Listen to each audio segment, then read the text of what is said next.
एक बार फिर से आप सभी का स्वागत है बढ़ता मध्य प्रदेश कॉन्क्लेव में। और ये एक ऐसा सेशन है जिसमें एक ऐसे व्यक्ति मेरे साथ बैठे हैं जो शायद मेरे मन में अभी क्या सवाल चल रहे हैं उनको उन्होंने पढ़ लिया होगा। अब जवाब क्या आते हैं तो देखने वाली बात होगी। बागेश्वर धाम के पीठाधीश्वर धीरेन्द्र कृष्ण शास्त्री जी इस वक्त हमारे साथ हैं, जो बिना बताए लोगों की समस्या को पेपर पर लिख देते हैं और उसका फिर सॉल्यूशन देने की कोशिश भी करते हैं। बहुत बहुत स्वागत है शास्त्री जी आपका। शास्त्री जी महज 26-27 साल की उम्र और लाखों फॉलोअर्स, इसे कैसे देखते हैं? कभी एहसास हुआ था कि इतनी कम उम्र में इतनी फैन फॉलोइंग हो जाएगी, इतने भक्तगण हो जाएंगे आपके और उनकी समस्या का निदान कर रहे होंगे आप? जय श्याराम, जय बागेश्वर धाम की। इन सब पर कृपा, ईश्वरीय कृपा होती है। हम आप कोई नहीं होते हैं जो चुन सकें कि हमें कौन सा कार्य करना है। ईश्वर पहले से चुनता है कि किससे क्या कार्य करवाना है। ये बालाजी की कृपा और साथ में हमारे दादा गुरु का आशीर्वाद। तो बालाजी की कृपा से एक ब्राह्मण परिवार में दास का जन्म हुआ, तो वहां से यह परंपरा पर दरबार की, कथा की, आदि की प्रारंभ हुई। फिर दादा गुरु ने हाथ पकड़ करके बालाजी के चरणों में लगा दिया, तो निरंतर मानव सेवा में लगे हुए हैं। तो हमें लग रहा कि ये किसी व्यक्ति की सोच से ये कार्य निश्चित नहीं होता, ईश्वर स्वयं निश्चित इसको करके भेजता है कि किससे क्या करवाना है। अभी बहुत सारी चीजें मन में चल रही होगी, इतने सारे लोग सामने बैठे हैं आपके। कभी नहीं, अब आदत हो गई। अच्छा, इससे ज्यादा की आदत हो गई है वैसे। ज्यादा की आदत हो गई तो कम है। लेकिन लगा 2 साल में एक बहुत बड़ा बदलाव आ गया। आप कहते हैं कि एक अभाव का जीवन था, प्रभाव का जीवन है। कैसे देखते हैं इसको? और कोरोना के टाइम से सोशल मीडिया आते ही एकदम आप बहुत तेजी से वायरल हुए हैं। दरबार परंपरानु अंतर्गत विगत 3 पीढ़ी से चल रहा। हमारे दादा गुरु जी भी चलाते थे, दरबार लगाते थे, परंतु उस वक्त मीडिया वो नहीं आते थे, ना उसका उपयोग करते थे। हमने दरबार भी प्रारंभ किया, दादा गुरु की प्रेरणा की, जो उन्होंने आदेश दिए थे वह सेवा भी प्रारंभ की। और साथ ही साथ जो आपने कहा है कि 2 वर्ष में यह दरबार बड़ा प्राचीन है, परंपरानु अंतर्गत लोगों तक पहुंचा, अब पहुंचा, आप तक अब पहुंचा। तो हमें लगता है कि आपकी खोज अब तक हो पाई है, वो पहले खोज कर चुके थे आज से 300 वर्ष पहले। आपने कहा कि ईश्वर की शक्ति है, मैं कुछ नहीं हूं, तो ईश्वर ने आपको क्यों चुना? ये एक जहन में सवाल आता है लोगों के। कुछ रहा होगा, आपके दादा गुरु का आप जिक्र करते हैं, आपका परिवार भी बहुत लंबा है। आप बताते हैं कि आप टोटल 10 भाई हैं, चाचा के मिला। हाँ, चाचा के मिला, कजिन सभी मिला। तो आपको क्यों चुना? ये दादा, इस बात पर जवाब दे पाना बड़ा मुश्किल है। ये गुरु की कृपा है। हम लोग कई बार कोशिश करते हैं, हम लोग कई बार कहते हैं कि हमने गुरु को चुना, पर हकीकत ये होती है कि गुरु स्वयं देखता है कि किसको हमें पकड़ना है। तो 10 भाइयों में गुरुदेव ने हमें पकड़ा, ये हमारा सौभाग्य है। अब इसका जवाब हमसे बेहतर तो हमारे दादा गुरु जी दे सकते थे, लेकिन उनका शरीर तो नहीं है, पर सूक्ष्म रूप में उनके संस्कार हमारे पास हैं। लेकिन इसका जवाब हम यही देंगे कि गुरु की विलक्षण सोच थी, गुरु की कृपा थी, और शिष्य के पास तो सिर्फ समर्पण के अलावा कुछ नहीं बचता, वो हमारे जीवन में है। तो ये जो अभाव से प्रभाव तक की जर्नी रही है, सोचा था कभी ऐसा, इस तरह की चीज? सौभाग्य है। हाँ। अभाव का जीवन बड़ा सौभाग्य। अभाव नहीं होता तो शायद आज हम प्रतिदिन अन्नपूर्णा भंडारा का क्रम नहीं प्रारंभ कर पाते। अभाव नहीं होता तो हम अपने जीवन में गरीब बेटियों का विवाह नहीं करवा पाते। तो हमारे लिए सौभाग्य। और लाखों लोग भारत में ऐसे हैं जो अभाव से जीवन जी करके, यहाँ पर भी अनेक लोग ऐसे बैठे हैं जो अभाव की जिंदगी जी करके अनेक उच्च पदों पर पहुंचते हैं। हमारे लिए ये वरदान प्राप्त है कि अभाव रहा तो हम आज लोगों की पीड़ा को समझ पा रहे हैं। लेकिन एक चीज आप खुद कहते हैं हमेशा कि अभाव में जब आदमी रहता है तो प्रभु के ज्यादा करीब रहता है। अब तो आप प्रभावी हो गए हैं, लाखों अनुयायी हैं आपके, तो ईश्वर के उतने ही अनुयायी और प्रभाव बागेश्वर बालाजी का है हमारी सोच में। ठीक, कृपा बालाजी की, प्रभाव बागेश्वर बालाजी का, और अनुयायी भी बागेश्वर बालाजी के। बागेश्वर धाम सरकार हमारा नाम नहीं, हमारा नाम तो धीरेन्द्र कृष्ण है। बागेश्वर धाम सरकार तो बागेश्वर बालाजी का है। तो आज भी हम यूं मान करके चलिए, कल फटा कपड़ा पहनते थे तो आप लोग ये ला करके तान देते हैं तो ये पहन लेते हैं, पर हम आज भी अभाव में जी रहे हैं। उसका सिर्फ सिद्धांत इतना बदल गया, देखने की दृष्टि। देखने की दृष्टि बदल गई। एक चीज और, कई बार चैलेंज किया गया आपकी इन शक्तियों को, कई बार लोग पहुंचते हैं, उसे किस तरीके से आप देखते हैं? साइंस की कसौटी पर अपनी इन शक्तियों को कहां देखते हैं आप? देखिए, जब तक मन में किसी भी व्यक्ति के कोई भी संदेह उत्पन्न नहीं होगा तब तक उसका निराकरण नहीं होगा। विज्ञान जहां विराम होता है, अध्यात्म वहां से प्रारंभ होता है। और रही बात शक्ति की, तो ये पराविज्ञान है। आदिकाल से ऐसे लोग चले आए हैं जिन्होंने भगवान पर, भगवान की शक्ति पर अनेक बार उन्होंने देखना चाहा, परखना चाहा, उसके कसौटी पर कसना चाहा, पर शक्ति शक्ति होती है। और हमारी दृष्टि में जो भी आता है हमें सब स्वीकार है। कृपा करवाने वाले बालाजी हैं, वो अपने आप नतमस्तक करवा देते हैं। उन लोगों को कुछ कहना चाहेंगे जो कहते हैं कि नहीं, ये तो माइंड रीडिंग है, केवल आप भूतकाल बता सकते हैं लेकिन कोई भविष्य काल या किसी की समस्याओं का निदान कोई नहीं कर सकता, जो लिखा है उसका वो लिखा है। बहुत सुंदर प्रश्न है, बहुत अच्छी बात है। इस पर बहुत लोगों के मन में तर्क रहते हैं। इस पर हम जवाब यह देना चाहते हैं कि कोई शक्ति होती या नहीं, इसका प्रत्यक्ष प्रमाण तो बागेश्वर बालाजी दरबार है। भविष्य वक्ता कोई इंसान नहीं हो सकता है, लेकिन श्री हनुमान जी महाराज हैं। वो त्रिकालज्ञ हैं, भूत भविष्य वर्तमान।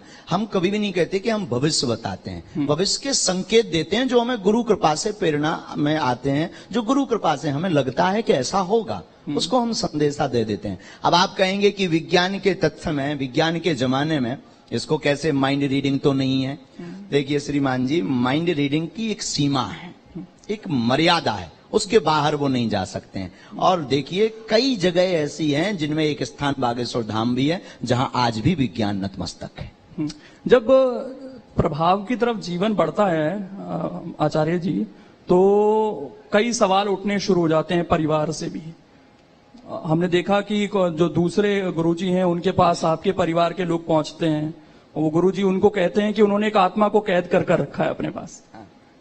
जी, तो परिवार से ही सवाल उठ रहे हैं और परिवार दूसरी जगह जा रहे हैं। जी, ये सूक्ष्म विचारधारा का प्रभाव है।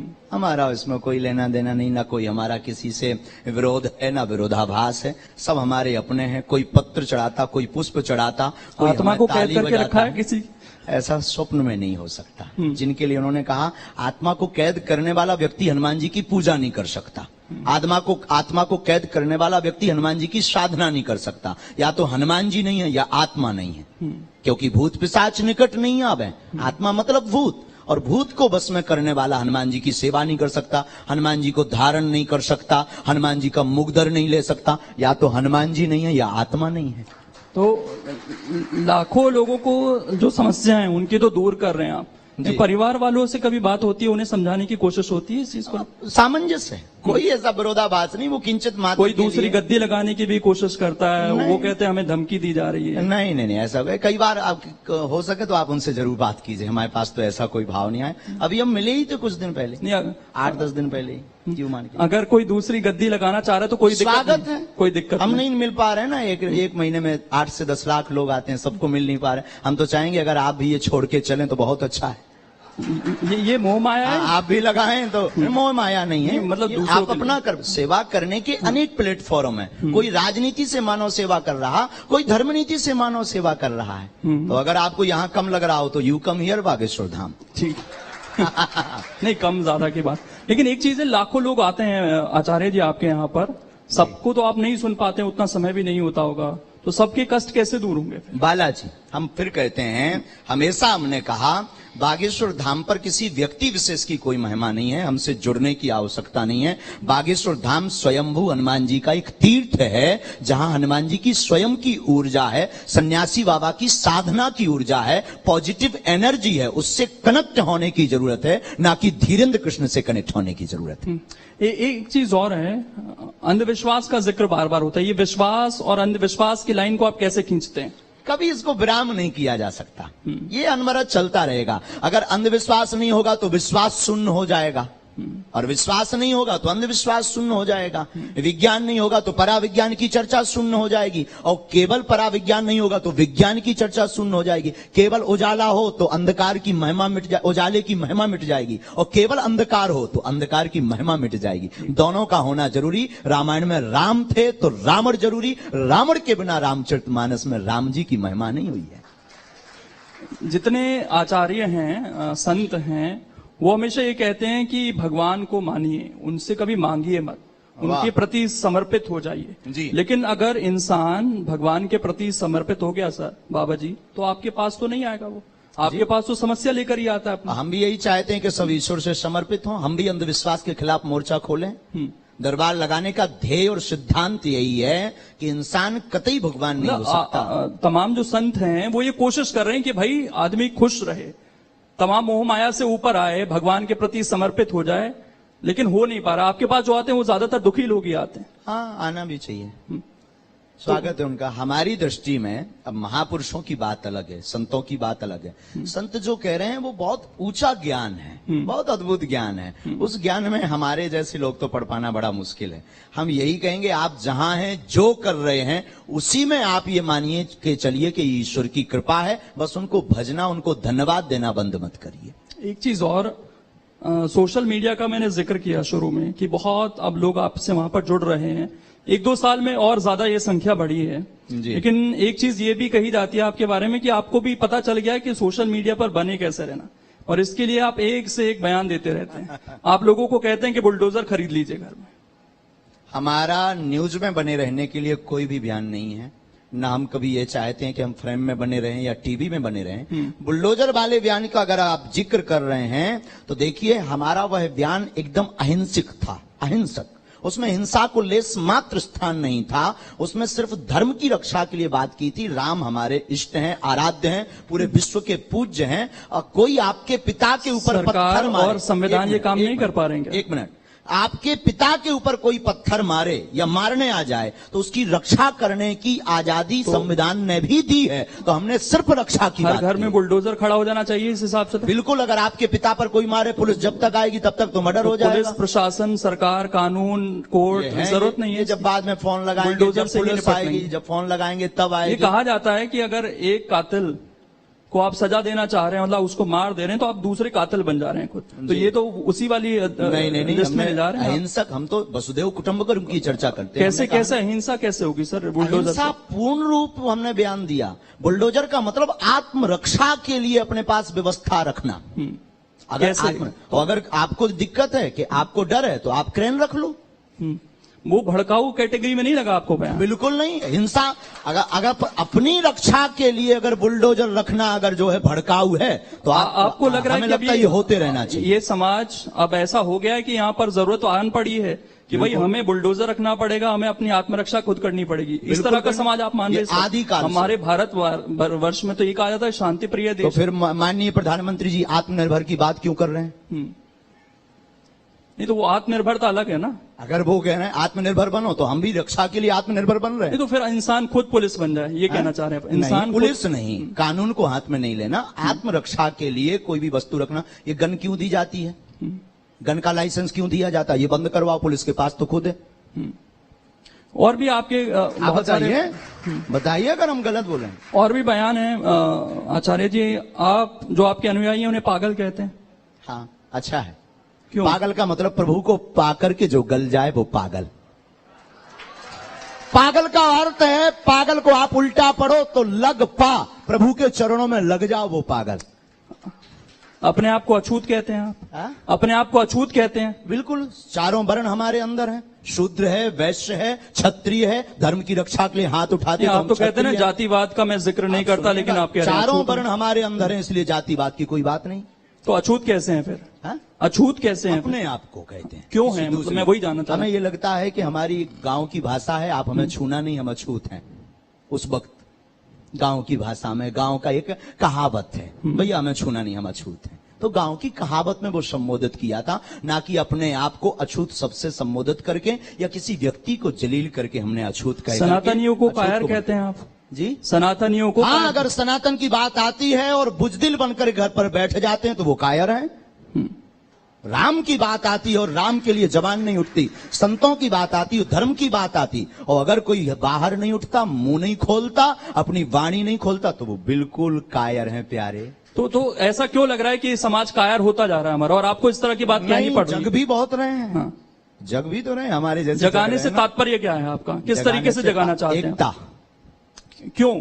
आप कहते हैं मैं जाति नहीं मानता, मैं धर्म नहीं मानता, तो आप इंसान को एक कीजिए ना। आप वहां सनातन ही जोड़ देते हैं। सनातन का मतलब कोई पर्टिकुलर धर्म नहीं, सनातन का मतलब वो धर्म जिसमें सारे धर्मों को एक करना चाहते हैं। पूरी बात। हाँ। वसुदेव कुटुंबकम की चर्चा, हम उस सनातन धर्म की बात कर रहे हैं जिसके मंदिरों से आवाज निकलती है, विश्व का कल्याण हो, विश्व में शांति हो, प्राणियों में सद्भावना हो। और जो इस चीज को नहीं मानते वो दूसरे धर्म को मानते वो हैं। अगर वो नहीं मानते तो वो मानव है नहीं है, मानव समाज में नहीं, रहने के जो लायक दूसरे नहीं। धर्म की बात कर रहा हूं मैं सर, जो वो अपना सब पालन धर्म करते हैं। हमारे हैं, सब धर्म हमारे हैं, जिसमें मानवता सबसे पहले हमारा उद्देश्य है, मानवता। तो एकता की जरूरत क्यों है? समाज बिखर रहा है क्या आपकी नजर में? बहुत ज्यादा जातिवाद के नाम पर रोटियां सेकी जा रही हैं श्रीमान। आपको न्यूज नहीं पढ़ रहे आप? नहीं, न्यूज तो कुछ जगह की आती हैं, उससे आप पूरे कितनी समाज को हम ताना बाना पूरे बिगाड़ने का सभी काम कर रहे हैं। समाजों को एक करना जरूरी है। आप भी न्यूज चलाइए ये काट कर हमारी अलग से। मतलब ताना बाना बिगड़ गया है समाज का। जी। कौन बिगाड़ रहा है समाज का ताना बाना? अब आपकी ऐसे नजर किस पर कह दें? नहीं, कह दीजिए, जब उसको भी लोग- चला देंगे काट कर। अरे साहब इतने ज्यादा भी नहीं। नहीं चला देंगे, आप बोले कौन बिगाड़ रहा है ताना बाना? जिसको एकता हम- की जरूरत पड़ रही है, श्री कौन गणेश बिगाड़? हम आप कर रहे हैं, श्री गणेश हम आप कर रहे हैं। हम बिगाड़ हम आप रहे हैं। बिगाड़ रहे हैं। अच्छा, आप और हम दोनों। तो दोनों वही तो मैं कह बिगाड़ रहा था कि कोई भड़काने वाली बात है क्या आपके बयानों से, जिससे ताना बाना बिगड़े? नहीं, हम एकता की चर्चा करते हैं। आज भी कह रहे हैं हम मानववादी हैं। सबसे पहले कोई हमसे परिचय पूछे तो हम सबसे पहले मानव हैं, फिर सनातनी हिंदू हैं, तीसरा हम हिंदुस्तानी हैं। ये हमारा सौभाग्य। चलिए, आखिर में मैं गुरुजी, आज का युवा जिसको आप एक करने की बात कह रहे हैं, उसके लिए क्या कहना चाहेंगे जल्दी से? सभी युवाओं को हम यही कहना चाहेंगे कि मानव धर्म सबसे बड़ा धर्म है और सनातन धर्म एक ऐसा धर्म है जो सबको स्वीकार करता है। सभी युवाओं से कहना है, माता पिता और गुरु की बातों पर चलते रहिए, सनातन धर्म का अनुकरण करते रहिए, भारत एकता की ओर बढ़े ताकि अनेकता में, जातिवाद में ना बटे और सनातन का उत्थान हो, भारत का उत्थान हो, भारत विश्व गुरु बने। बहुत बहुत शुक्रिया आपका आचार्य जी जुड़ने के लिए। तो बहुत ही अच्छी तरीके से इन्होंने तमाम सवालों का जवाब दिया है। इस सेशन में जुड़ने के लिए बहुत बहुत धन्यवाद आप सभी का।